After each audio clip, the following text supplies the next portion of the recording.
Zgodovinsko seveda je pošta prisotna povsod, v vsaki vasi, v vsakem stanovanju in poštarji poznajo ljudi, poznajo njihove navade, poznajo njihove tudi probleme, veselje itd.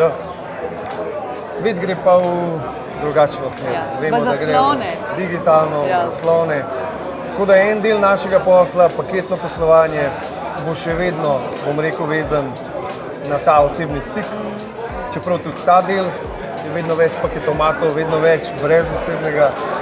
Drugi del, pisemsko, je pa svet gre v smer digitalizacije in v dokaj kratkem času bo pač digitalizacija neizbežna, tako da na pošti nas čaka kar en tak, bom rekel, velik izziv, kako se transformirati, kako še vedno obdržati ta stik z lokalno skupnostjo pa z ljudmi.